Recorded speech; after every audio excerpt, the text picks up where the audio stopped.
Vamos a comenzar con el primer tema de desarrollo de los contenidos que van a ser evaluados. Habíamos dicho junto con Mikhail Bakhtin, el autor ruso que habíamos nombrado en la introducción, que los discursos son una serie, un agrupamiento de enunciados con un tema, una estructura, un estilo común. Bueno, el primer conjunto de discursos del cual nos vamos a ocupar es el discurso académico. Empezamos con este conjunto de enunciados, con este grupo de discursos que llamamos académico, porque entendemos que es fundamental que ustedes se ubiquen en el ámbito en el que van a transitar en esta facultad, de qué trata el discurso académico, cuáles son sus lógicas, cuáles son sus temas, cuáles son sus estilos. Verán entonces que el discurso académico tiene un léxico particular, una forma específica, por eso hacemos esta introducción. Para revisar de qué trata el discurso académico vamos a utilizar un ejemplo, una clase de un profesor que se llamaba David Viñas, profesor de letra, de literatura, bueno, ya fallecido recientemente o hace unos años. Vamos a revisar una de las clases, la desgrabación de una de las clases de él, y a partir de esa clase vamos a desarrollar o a revisar los temas que él trata y el estilo y la estructura del discurso académico.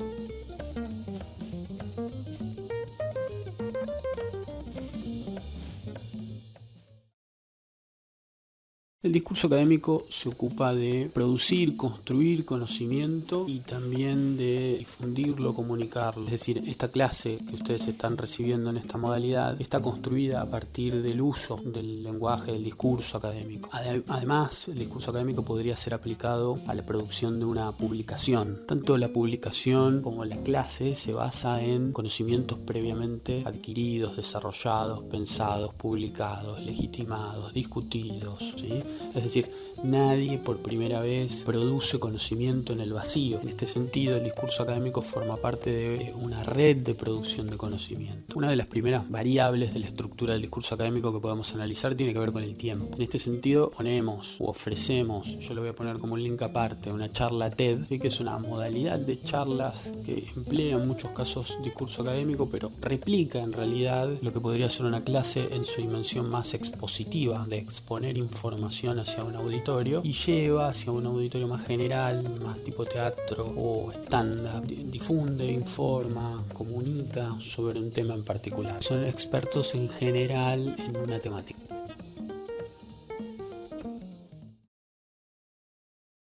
Otra modalidad que podemos encontrar es la que plantea la bibliografía, el cuadernillo, y es la forma expositiva de información que se presenta en los museos, como en este caso el Museo Nacional de Bellas Artes. Fíjense en el texto de la información que se comunica en el museo, cómo se trabaja con categorías que son propias del campo, del arte y propias también del discurso académico. Estas categorías ustedes las pueden identificar, por ejemplo, son los movimientos artísticos llamadas vanguardias históricas. Si estuviésemos en una clase presencial trabajaríamos cuáles son las vanguardias históricas, ¿sí? Por ahí lo trabajamos también en el foro. ¿Cuáles serían esas vanguardias históricas que ustedes pueden llegar a reconocer? Y podríamos reponer algo de contenido sobre esas vanguardias. Después unos referentes, pintores, obviamente, de esas vanguardias, como Picasso. Pues otra particularidad, fíjense cómo hay cierto léxico que pertenece a un campo determinado o una perspectiva determinada para producir este texto. Fíjense en algunos significantes, algunas palabras como proletariado. ¿Y qué quiere decir proletariado? Pueden leer el texto e intentar una interpretación sin la ayuda de algunos de estos conceptos generales. Esa sería, digamos, un ejercicio posible a entrenar respecto de la comprensión e interpretación del texto. Seguramente les va a costar, pero vamos punto por punto tratando de explicar qué es lo que dice el texto este. Primero dice que por los años 20, o sea, la década del 20, del siglo XX, ya el cubismo como estilo es un estilo que se ha impuesto de manera internacional. El cubismo es un movimiento que ha llevado adelante ideas de, sobre todo, de Pablo Picasso, el artista plástico español, que junto con Braque y con Gris han desarrollado un movimiento que se denomina cubismo y que tiene algunas características muy singulares que rompen con el figurativismo. Picasso lucha por principio en que el cubismo no se vuelva un arte abstracto. ¿Qué quiere decir abstracto? Abstracto supone que no hay ninguna presencia reconocible en términos figurativos de ningún objeto en la representación. Es decir, que todo lo que yo veo en la pintura, nada es un objeto de la realidad en la que vivimos. Sí podemos reconocer tal vez un círculo o un triángulo, pero este círculo, este triángulo, este cuadrado, como en las pinturas de Kandinsky, no existen en la realidad que vivimos. Sí existen objetos redondos, objetos cuadrados, una mesa, una pelota, pero no existen las formas geométricas como cosas en sí, como cosas reales. Por eso ese tipo de arte se va a conocer como arte abstracto. Bueno, Picasso quiere que el cubismo siempre quede interpelando, es decir, discutiendo lo figurativo, pero siempre del lado de lo figurativo, porque eso es para él la garantía de que sea un arte entendible o con la capacidad de ser entendido. Lo que dice el texto es que es Fernand Léger quien toma los desarrollos del cubismo y hace algo entendible y plásticamente aceptado por el gran público, por las masas. Luego reseña muy brevemente el desarrollo realizado por la escuela de la Bauhaus, que es una escuela alemana, que básicamente lo que hace es cruza los límites del arte y del diseño, es decir, el diseño industrial, de sillas, de lámparas, de mobiliario en general. Empiezan a incorporar conceptos y lineamientos de tipo artístico, pero sin perder de vista la funcionalidad. La mayoría de ese movimiento está integrado por artistas plásticos, escultores, ilustradores, dibujantes, músicos, y en ese sentido es la primera experiencia, digamos, de diseño industrial realizada desde el campo del arte, pensando el campo del arte como algo formal, profesional, estudiado en una facultad, quiero decir, ¿no? Menciona luego la abstracción, que ya les comenté de qué se trata, de dos autores, Kandinsky, que ya lo mencioné, y Klee, Paul Klee, hasta que dice, bueno, con la Segunda Guerra Mundial, toda la fuerza utópica de esas vanguardias históricas o llamadas históricas se pierde con la brutalidad, dramatismo y la barbarie que supone el exterminio de una gran cantidad de personas y la muerte en general de una cantidad de personas que oscila entre los 70 y los 90 millones de manera directa. Es decir, con esto se termina el proyecto utópico de las vanguardias. Eso es lo que está diciendo más o menos el texto. Ahora, podemos convenir que para ustedes entender todo esto necesitan reponer una cantidad de cosas bastante importante, si no se quedan afuera. Bueno, eso es un poco el discurso académico. Es decir, el discurso académico se agarra de categorías anteriores, de conceptos ya armados, de ideas establecidas, de toda una red de temas, de textos, de perspectivas teóricas, de autores que han pensado la cuestión, y a partir de eso progreso a partir del escalón, subo un escalón más del escalón que me dejó la generación anterior o un autor anterior o una perspectiva similar que me permite pensar otra cosa. En este sentido, este texto no es para que se frustren, sino para justamente mostrar lo complejo que es el discurso académico y que empiecen de a poco, despacio, tranquilos y tranquilas, a explorar de qué se trata ese tipo de discursos y enunciados.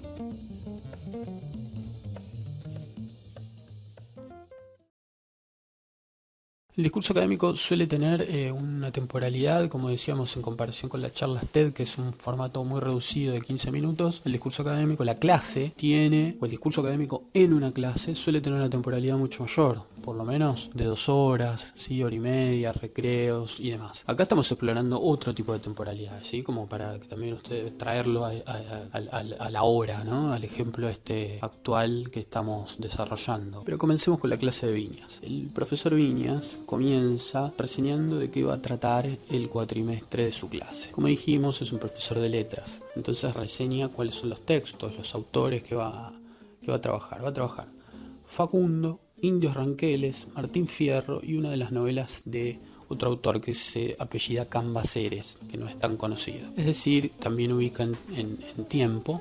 Se va a ocupar de una novela del 45 como es Facundo hasta una novela del 80. Fíjense cómo él comienza dando por sentado una serie de conocimientos históricos, ¿no? O sea, menciona a Sarmiento, menciona la batalla de Caseros, sin hacer precisiones. Es decir, el discurso académico, como decíamos antes, se sube un escalón anterior para seguir mirando hacia adelante, seguir desarrollando el contenido en base a lo creado previamente. Muchas veces es imposible precisar todos los contenidos necesarios para seguir adelante con un tema. Ahora ya hace una advertencia, dice, bueno, no nos vamos a ocupar del Museo Facundo. mundo, es decir, lo vamos a traer a hoy, a ese texto de 1845, vamos a traerlo a hoy, que también los y las desafío a que vayan explorando de cuándo es el texto de Viñas, es decir, cuándo está dando esta clase Viñas, en qué año, en qué momento histórico.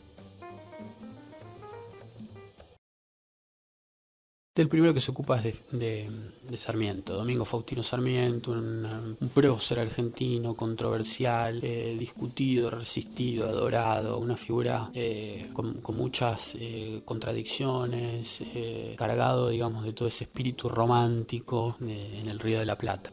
Uno de los primeros novelistas, periodista, autodidacta. Sarmiento prácticamente aprende solo, aunque después en una cruzada por la educación, Sarmiento es un autodidacta, es decir, toda su educación la promueve solo prácticamente.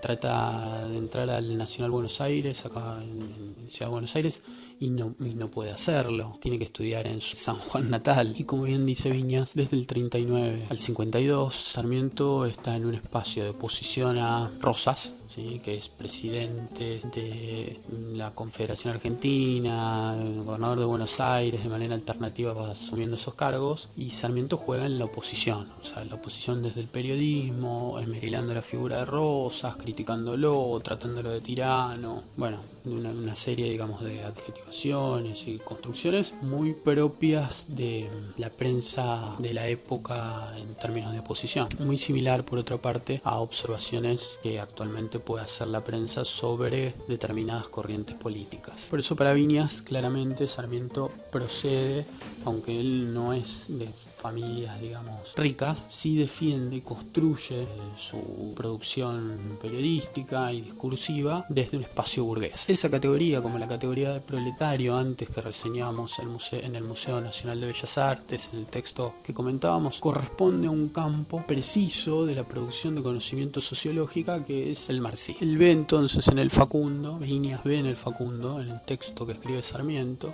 uno de los primeros proyectos modernizadores de Argentina. Modernizador no es en el término de lo moderno, de lo nuevo, sino que refiere a una etapa histórica determinada, atraviesa todo el siglo XIX, proveniente de la Revolución Francesa y la Revolución Industrial, y se va consolidando en Argentina con proyectos del 30, del 50 y del 80. Y él lo vincula a su hoy, a su presente. Así que insisto, ¿cuál será su presente? ¿Cuándo está hablando Viñas? Va a decir, bueno, una vez modernizado, se va a inscribir en un mapa mundial este país, Argentina, y va a consolidar el proyecto de los hijos de esta generación, y ahí lo menciona a Julio Argentino Roca. Bueno, Viñas ve una línea absoluta entre Sarmiento y Roca. Podría ser discutible, pero hay seguramente muchas variables que lo vinculan programáticamente como proyecto de país, obviamente. Él ve una segunda línea, ¿sí? En el general Justo es Agustín P. Justo, quien gobierna entre el 32 y el 38, como dice Viñas, en lo que se conoce como la década infame. Si bien no es un gobernante de facto, viene después de José Félix Uriburu, el primer militar que da un golpe en Argentina, el golpe a Irigoyen, y es el que lo sucede a Uriburu en una supuesta maniobra de fraude, ¿no?, como demuestra la historia. Y el tercer, digamos, punto que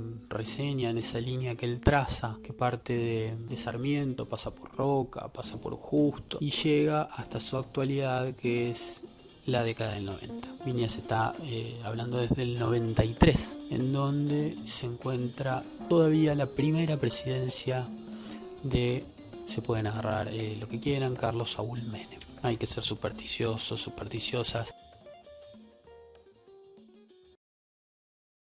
Viñas empieza a reflexionar sobre la modernización, sobre los procesos modernizadores, y lo trae a su contemporaneidad, a los 90. Nosotros también podríamos traerlo a nuestra contemporaneidad también como ejercicio, es decir, al 2020, y pensar también los procesos modernizadores. No se olviden que existía, ya no existe como tal, un ministerio de modernización, y pensar cuáles serían los proyectos modernizadores que a su vez piensan la integración de Argentina en el mundo. Entonces, lo que dice es, bueno, para pensar las modernizaciones habría que pensar quién se queda fuera de ese proyecto. Entonces, insisto, ¿quién se queda fuera del proyecto que desarrolla Mauricio Macri e intenta promover como modernización de la Argentina? Eso se lo dejo como para que lo piensen y tal vez lo trabajamos en el foro. Entonces él dice, bueno, habría que pensar quién queda fuera, quién queda excluido de la modernización de Roca. Evidentemente habría que recuperar de Roca, él no lo menciona tanto, la famosa campaña del desierto. ¿Sí? O sea, ya la titulación de esa campaña, el recorte conceptual de esa campaña es muy interesante. Es decir, se va a conquistar algo que no es de nadie, está desierto, no hay personas, ¿sí? No hay pueblos originarios, no hay indios e indias allí en ese territorio que les pertenece, sino se va a despojar de ese territorio de manera brutal, matando a todas las personas, a la mayoría de las personas que están en ese territorio, persiguiéndolas, trayéndolas como trofeos a los museos provinciales. Y allí hay un proyecto. La sociedad rural se crea para esa campaña. Es decir, la sociedad rural se crea como un fondo para solventar, para poder pagar un crowdfunding de la misma campaña y son esas personas las que van a adueñarse de esa tierra conquistada y saqueada por los militares de Roca. Es el mismo Roca el que lidera esa campaña.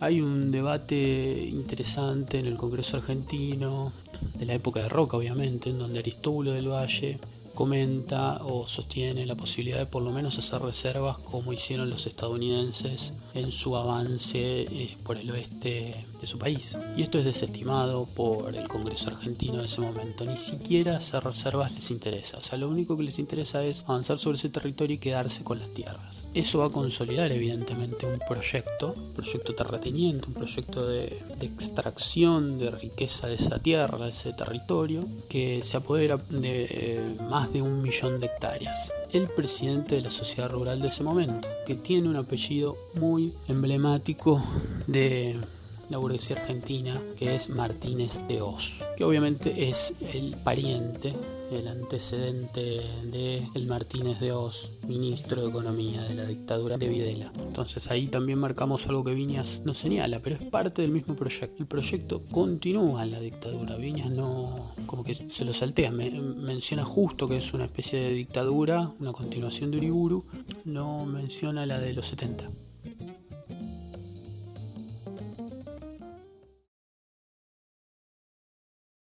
Viñas empieza a reflexionar sobre... Y lo que comenta Viñas, o lo próximo que comenta Viñas, tiene que ver con el edificio de obras sanitarias, actual Museo de las Aguas, así se denomina, que queda en la calle Avenida Córdoba y Riobamba. ¿Sí? Es un edificio de toda la manzana y que estuvo destinado, Viñas no es muy preciso, digamos, en lo que comenta, porque en ningún caso se pensó que fuese sede de la nueva casa de gobierno.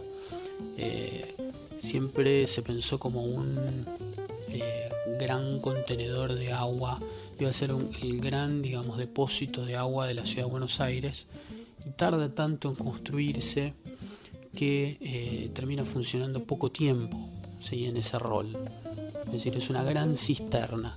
Ahora, si ustedes ven el edificio, ahora tenemos una imagen para documentarla, para mostrarlo bien, van a poder notar que es de una exuberancia total, ¿sí? Un dispendio, un gasto, un nivel de gasto monstruoso, porque todo eso se trae de Europa.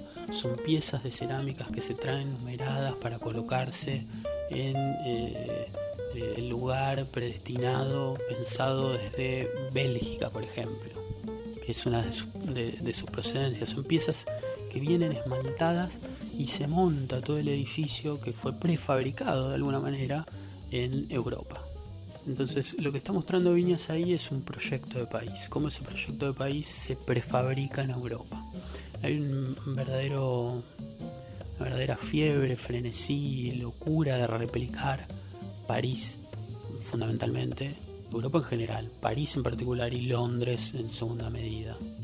Hay como una guerra ahí entre lobistas de Londres y París en Argentina, que es la gran interna de la clase dominante, de la élite porteña, de la élite argentina en general, de a quien se privilegia en ese momento.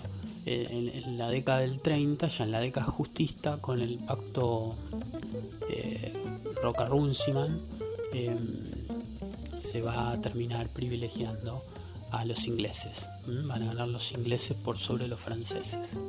Pero lo que dice Viñas es: ¿alguna vez alguien entró a ese lugar, al Museo de las Aguas, el que hoy es Museo de las Aguas? Pero en ese momento alguien entró, es decir, alguien participó de las clases populares, de ese proyecto de las élites argentinas, de la élite porteña. Vale hacer una aclaración que Viñas no la tiene en cuenta. Es un proyecto que está vinculado, el del 77, el de la construcción de esta gran cisterna, a el proyecto sanitarista, ¿sí? Se viene desde 1871 de la gran epidemia de fiebre amarilla, ¿sí? Nosotros estamos en el medio de una pandemia en este momento.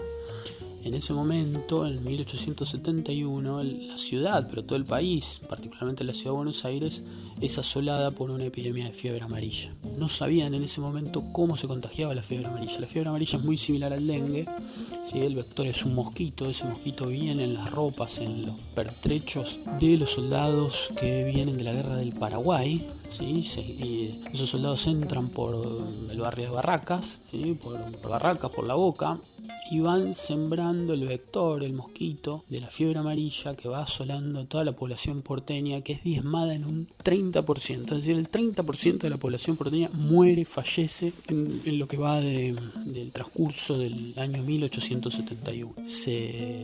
Imagínense la cantidad de personas que fallecen, son fosas comunes, son cementerios enteros. Se cuenta que toda la línea del parque Los Andes, o sea, lo que está antes de Chacarita, toda esa a la altura de Estación La Croce, que está todo parquizado, todo eso es fosa común, porque hasta allí llegaba el tren y depositaban los cadáveres en fosa común, que los llenaban de cal, muertos producto de la fiebre amarilla, obviamente. Llegaron a morir 500 personas por día, no sé si les suena, es un número que hoy nos impresiona de verlo en España o en Italia. En Estados Unidos hoy por hoy está muy por encima de ese número, y llegan a morir 14.000 personas en la ciudad de Buenos Aires. Modifica absolutamente el mapa de la ciudad, que tenía un sur rico, ¿sí? Constitución, La Boca, Barracas, era la parte rica de la ciudad, por eso hay tantas todavía mansiones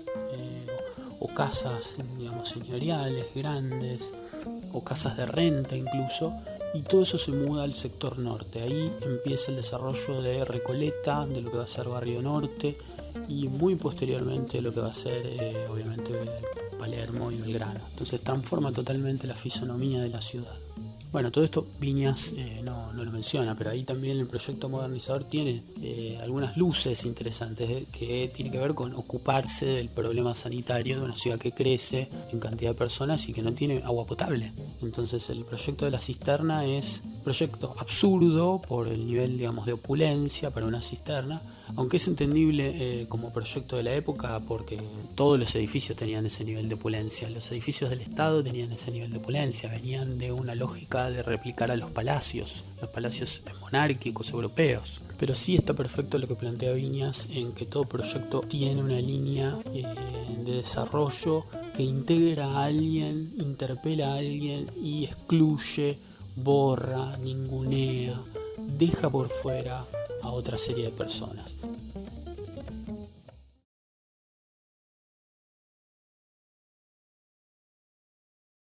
Entonces él se pregunta en su hoy, ¿sí? El paseo Alcorta, un shopping que en ese momento era muy nuevo, en el 93, uno de los shopping primeros de la ciudad de Buenos Aires y del país, que lo tienen ahí muy cerca, digamos, del Malva, ¿sí? Es casi Salguero cruzando Figueroa Alcorta, ahí están las Torres Le Parque, ahí vive Tinelli, digamos, un camino al Aeroparque, es la zona más rica de Buenos Aires. A 2 cuadras está Palermo Chico, donde vivía Macri, vive Susana Jiménez, ¿sí? Ese nivel vivía Grondona Mariano, el periodista, que ya por ahí no se conoce tanto. Entonces él se pregunta, ¿quién entró alguna vez al Paseo Alcorta? Esos shoppings o esas galerías que son propias de la élite porteña. Es decir, les pregunta a sus alumnos y alumnas, ¿quién está fuera del proyecto modernizador de hoy de Menem? Entonces nosotros también podemos preguntar, ¿quién se sienta fuera del proyecto modernizador que ha encarado el último gobierno? No digo porque los sacudió una pandemia y no sabemos muy bien cuál va a ser el proyecto que encarará el gobierno de Alberto Fernández, pero sí el gobierno anterior. ¿Quién se sintió afuera? ¿Y cuál sería el paseo Alcorta al que no entró? ¿Cuál sería el shopping al que no entró? Como metáfora, quiero decir.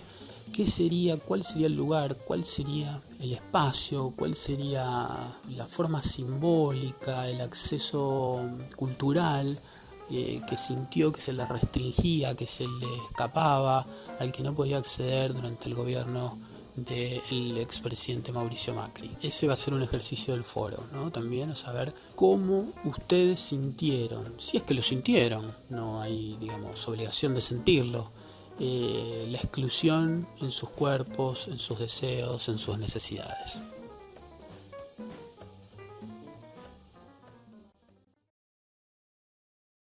Viñas recupera también la posible exclusión del edificio Cábana, que es uno de los edificios emblemáticos de la ciudad de Buenos Aires, ahí cerca de la Plaza San Martín, cerca de Retiro, cerca de Sheraton. Es un proyecto de 1936, un edificio que se construye en ese año. Tiene 120 metros de altura, en su momento es, y por unos años, el edificio más alto de Sudamérica. 36 pisos tiene, una cosa así, como 12 ascensores. Es una enormidad, sigue siendo uno de los edificios más caros de la ciudad. Hasta hace poco se vendía uno de sus departamentos, era la propiedad más cara que se vendía en la ciudad. Recuerdo que en un par de años o más atrás habíamos visto cuánto se pagaba despensa en uno de los departamentos del Cábana, que eran algo así como 36.000 pesos. Imagínense que hoy ese valor se habrá triplicado. Y allí se pregunta también Viñas, ¿quién quedaría excluido del acceso a ese edificio durante el gobierno de Justo, que es el presidente de ese momento? ¿Han entrado ustedes al Cábana? ¿Conocen el Cábana, el edificio Cábana? Bueno, y luego vuelve a Sarmiento, vuelve al Facundo. Reseña que Sarmiento pertenece al romanticismo. El romanticismo también es uno de esos conceptos que, como veíamos en el texto del Museo Nacional de Bellas Artes, es necesario recuperar. Si fuese en la clase presencial, durante la clase presencial, tal vez estaríamos hablando de esto un buen rato, pero vamos a hacerlo un poco sintético. El romanticismo es un movimiento que nace en Inglaterra y en Alemania sobre finales del siglo XVIII y que tiene ciertas características puntuales. La exaltación de la emoción, de la pasión, cierta excentricidad y vuelta al pasado, tratando de revalorizar momentos particulares de la Edad Media, ¿sí? Sobre todo el gótico. Entonces hay un neogoticismo durante del romanticismo, y como tiene que ver con la nueva constitución de los estados-nación, es decir, caen las monarquías y empiezan a constituirse lo que hoy llamamos países como Francia o Alemania. También hay una vuelta a los distintos estilos anteriores. Entonces vamos a tener un neo-barroco, un neo-renacimiento, ¿sí? Ese tipo de particularidades tiene. Particularmente la música romántica se caracteriza por gran cantidad también de momentos vinculados a la pasión. Sus referentes son Chopin, ¿sí? Que es polaco, pero produce la mayor cantidad de su obra en Francia. Liszt, ¿sí? Que también es un gran compositor romántico. Schubert, ¿sí? Que también es gran parte romántico. En las letras vamos a tener a Byron, Gili. En arte plástico vamos a tener a Delacroix, el francés. Vamos a tener en Alemania a Caspar Friedrich. Y Sarmiento encarna el espíritu romántico en el Río de la Plata. Es quien importa esas ideas, esos conceptos de las novelas de Walter Scott, mirando fuertemente lo que pasa en Europa, pero también el proceso de Estados Unidos. Y ahí vemos en algunos fragmentos de Sarmiento cómo se encarna el espíritu romántico, ¿no?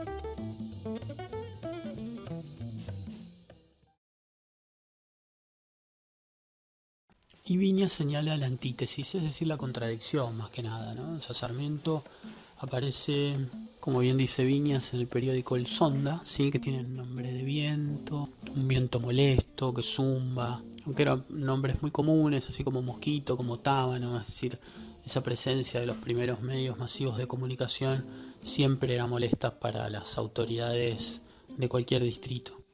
Y como bien dice Viñas, termina, si empieza como el Sonda, molestando en la trinchera de provincia, termina con un periódico que se llama El Censor, ¿no? O sea, alguien que censura, alguien que coarta libertades. Y Viñas define con dos frases, digamos, a Sarmiento. Primero, Rimbaud a los 20, burócrata a los 40 y tantos, refiriéndose a la vida de Sarmiento. Para comprender esto tienen que entender quién es Rimbaud. Fíjense, Rimbaud se escribe, fíjense, traten de rastrear y qué querría decir esto. Y por otra parte la otra frase, que es una frase de Arturo Jaureche, subir al caballo por la izquierda y bajar por la derecha. ¿Qué quiere decir con esto Viñas?